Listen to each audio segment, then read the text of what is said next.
is popping? Welcome to day 3 of the 2024 7-day Team D Gang Challenge.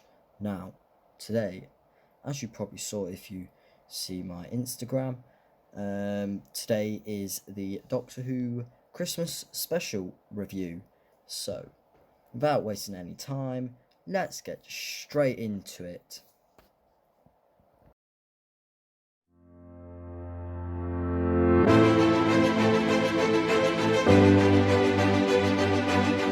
Before we get into it, make sure you like and subscribe, as the clip I put on my channel, which I think you can finally watch in the UK now, because it was copyrighted for about a week and a half. You can finally watch that, and it's got about 30,000 views now, and it's got probably over 600 likes, which is my best video ever. So I'll be releasing more of those in the coming times. Anyway, from that, let's start talking about the Doctor Who Christmas special. First one since Christmas 2017. So, it's a very good episode, and it's a good, you could say, debut episode for Ncuti Gatwa.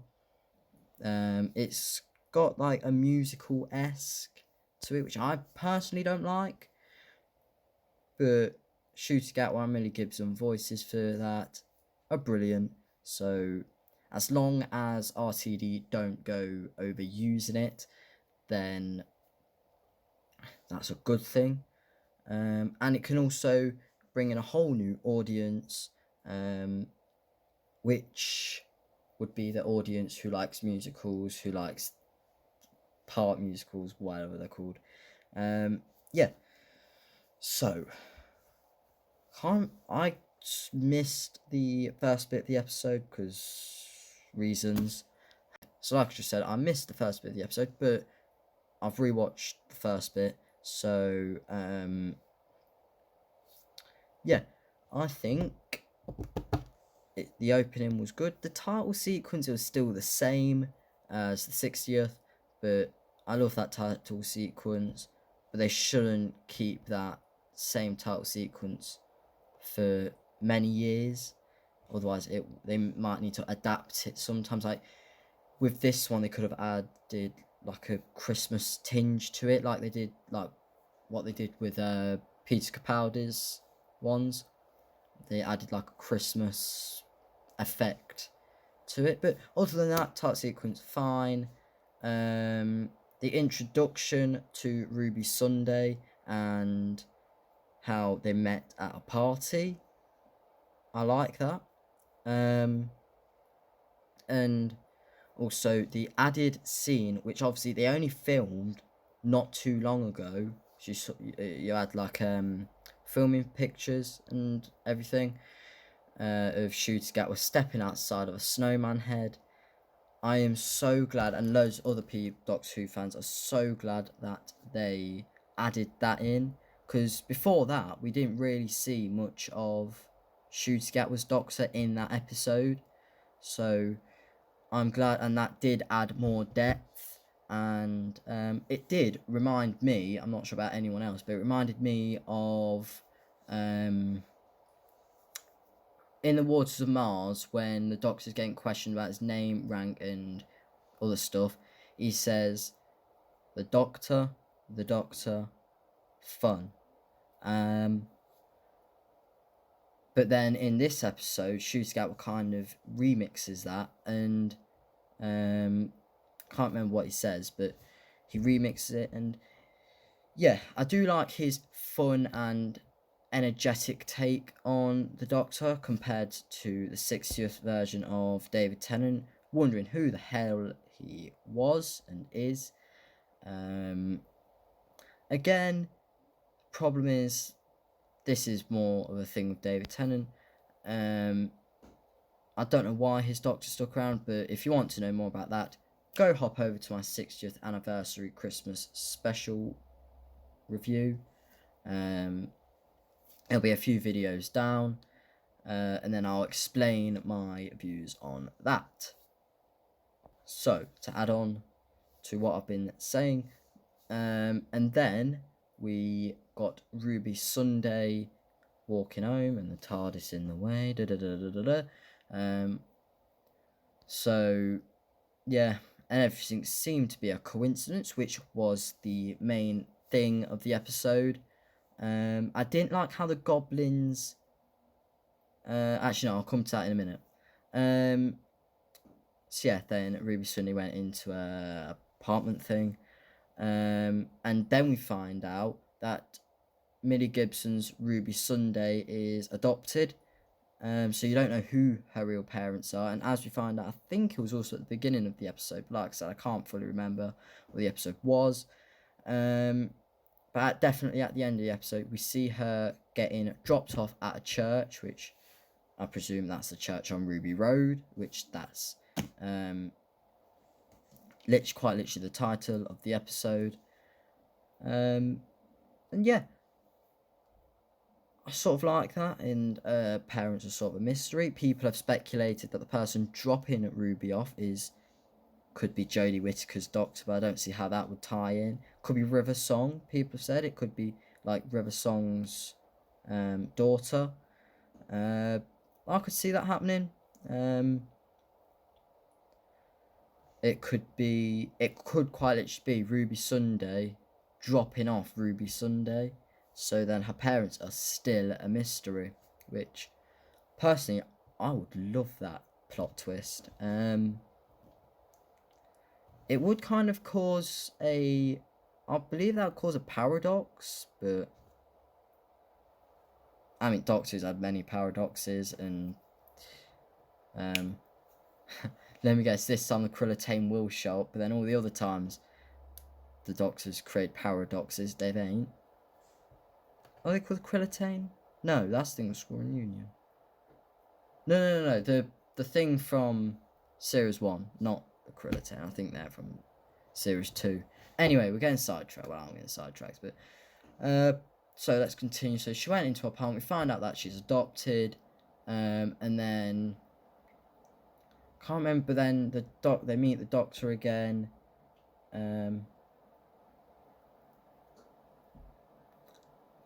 Something like that. Can't fully remember what happens. Yeah, just give me a second.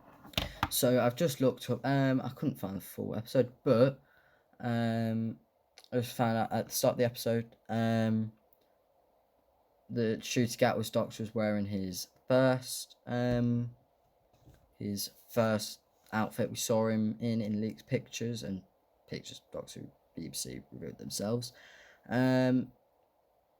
That's when one of the goblins pulled out the plugs when Ruby Sunday was playing the piano. Anyway, regardless of that, we're going to jump ahead a bit to the part when the released scenes, what we saw before the episode. So I love the way Ruby Sunday just jumps onto the ladder and just chases them down. And then I also just love the way, like, how Shooty Gatwa's doctor's like, it's like you got a sarcastic tone in his voice, but it's like a serious type of tone. Like, why would you just jump on it in a ladder in the sky? Yeah, I love that take. Obviously, I've got mixed opinions on it being quite woke and stuff like that, but that's not the point of this video. So, and then you got all that, and then a few little scenes in the ship, in the wooden ship in the sky. I thought with the Sonic there was going to be like a little just throwaway line, just going to be like, it doesn't work on wood, throwing back to when Matt Smith said that in his last episode. Because obviously it was made out of wood. I don't think there was. So yeah. Now we're on to the musical part. Now, I liked it, and I liked the leaked scene.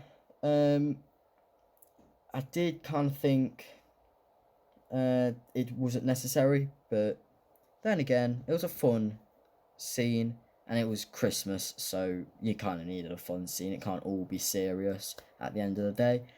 And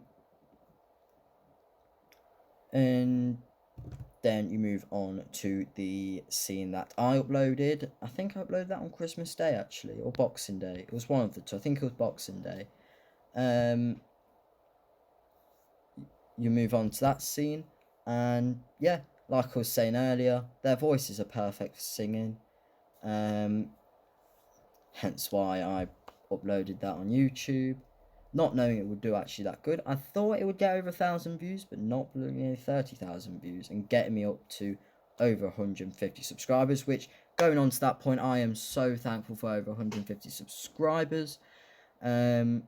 At this rate, we will be able to hit my target of maybe, if we keep going at the rate we're going, we could hit maybe 500 at the end of the year. So maybe hitting 1,000 at the end of 2025. So if we can keep going like that, we can hit 100,000 by maybe 2032, maybe. If my channel's still going then. But yeah, I like that scene, and enough plugging my channel now. Let's finish off this review. My overall thoughts. And there'll be separate videos just coming out, not in this 7-day challenge, but just coming out over the year, over the coming weeks as well, of my speculations who that old woman at the end of the episode and throughout the episode is, and just other videos like that. My overall review, out of 10, I'll put it again, it was a solid episode, but it doesn't live up to the high standards that people are expecting from Russell T Davies. But everyone can see how he's taken a different approach on the episodes and on how he's writing them. And people are saying it's Disney-fied. It's not. Disney has not got any involvement in it except to publicise it and to have it on their streaming services. They have no writing control, so anything about the story, it's all down to Russell T Davies and his writing crew, and the BBC as well. So don't go slandering Disney, but even though they are doing a lot of woke stuff. I do agree Doctor Who's going woke, but that's for a different video. My overall review, out of 10, is a solid 7.8. It was a solid, fun episode. I'd say it was a good introduction to Ncuti Gatwa. Again, the Sonic's not my favourite thing. Different video on that again. But other than that, a 7.8 out of 10. Quite solid. Better than some of the Jodie Whittaker episodes we've got. Just like the 60th anniversary. It could be better, and I think that's what it will be in May, which I am annoyed about. Someone's got exams in May when Doctor Who is on. But that's a different video again. So, other than that, I hope you enjoyed this video. I know it was another video of me just talking to the camera, but now we are over 150. If we can get to 200 subscribers in the next month and a half, so 6 weeks, I will be going back to the Scary Forest, rather with my brother or by myself, and all of that jazz. So, hope you enjoyed this video. Leave a like, subscribe, share my channel, and I'll see you tomorrow in the next one. Peace.